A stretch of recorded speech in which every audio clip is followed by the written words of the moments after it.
Welcome to an inside look at the advanced lab infrastructure at BITS Pilani WILP. Designed for our B.Tech and M.Tech programs in computer science and information systems, these labs enable working professionals to gain hands-on experience with industry-relevant tools and technologies anytime, anywhere.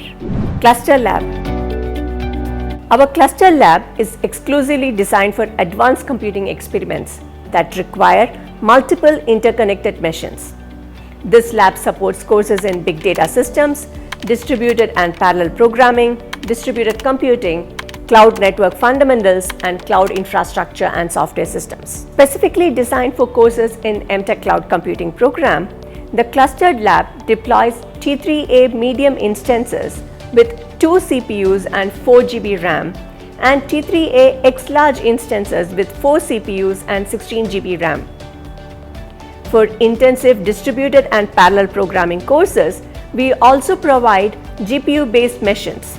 Each cluster provides individual machines start and stop functionality with full interconnectivity between the cluster nodes. While all machines come with pre-customized with essential software, students have the flexibility to install additional tools as needed. The clusters are equipped with comprehensive big data ecosystems, including Hadoop with Hive, Pig and Scoop, Apache Spark for distributed processing, Kafka for stream processing, MongoDB for NoSQL databases, and specialized tools like OpenMPI for parallel programming and Kubernetes for container orchestration. The entire infrastructure is backed by AWS cloud services for maximum reliability. Our infrastructure ensures students work with the same professional tools they encounter in their careers. Thank you for learning about our comprehensive CSIS lab infrastructure.